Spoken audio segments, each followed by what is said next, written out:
الحمدللہ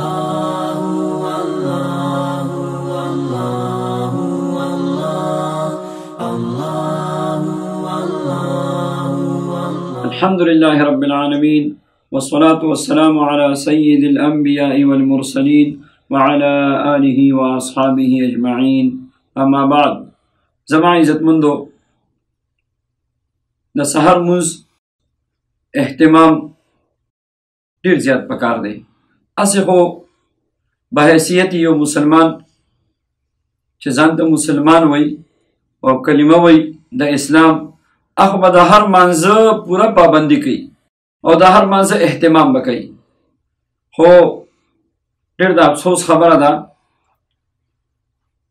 چې موږ مسجد ته وګورو نو د سارې په مانځه کې خلک کم وي او ډېر خلک داسې دي، یو عادت خلکو جوړ کړی دی چې د شپې ناوخته پورې ویښ وي او د هغې نه د سارې مونځ لاړ شي. اوهو ډېر بدنصیبه هغه انسان دی، بلکې خبیث انسان دی چې هغه د سارې مونځ ونه کړي او تر دې پورې چې د باندې نور راوخیږي، ټوله ورځ به یې سپېره وي. او نبی علیه الصلاة والسلام فرمایي، حدیث مبارک نه ثابت ده چې کله یو بنده له سارې مونځ ته پانسېده او تر دې چې د باندې نور راوخته، شیطان راشي او دله په دې غوږ کې متیازې وکړي. نو هغه خبیث شیطان خپلې پلیتې متیازې د ده په دې غوږ کې وکړي. نو ظاهره خبره ده چې داسې سړی خو په خپله باندې خبیث وګرځېد او ټوله ورځ د ده په دغې خباثت کې بیا تېرېږي. زما عزتمندو، مالدار هغه کس نه دی چې هغه سره نن کرسۍ ده، هغه د وزارت په کرسۍ ناست دی، هغه مال او جایداد ډېر دی. حقیقت کې مالدار خو هغه دی څوک چې د سارې وختي پاسي، د سنت وکړي د سحرې او د په جمع سره د سارې مونځ ادا کړي. ځکه چې حدیث مبارک کې راځي 2 رکعاته د سحر، یعنی 2 رکعاته سنت د سحر د مانځه، دا د دنیا او څه چې دی دنیا کې دي، یعنی دنیا او ما فیها نه دا ډېر افضل او بهتر دي.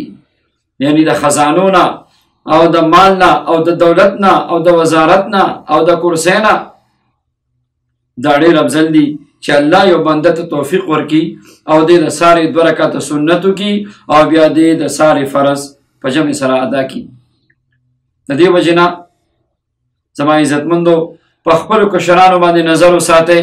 د شپې د نیمې شپې پورې دی څوک فیسبوک ته ناست دي، څوک واټسپ ته ناست دي، نو څوک کمپیوټر او گیمونو کې مشغول وي، د نیمې شپې پورې په دې کې مشغول وي او د سارې مونځ د هغې نه پاتې شي.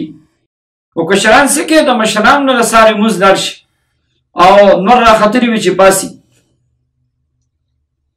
دغه کور دې کې به برکت د کوم طرف نه راشي او دغه کور دې کې به خیر د کوم طرف نه راشي، په کوم کور کې چې د سارې مونځ نه ادا کېږي.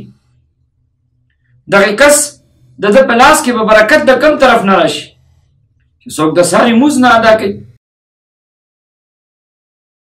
زما عزتمندو، د سارې مونځ نه ادا کوي، بیا وایي زما روزګار کې برکت نشته، بیا وایي زما دعاګانې نه قبلېږي، او بیا وایي زه ټوله ورځ روزګار پسې منډې وم، زما نوکه نه لګېږي.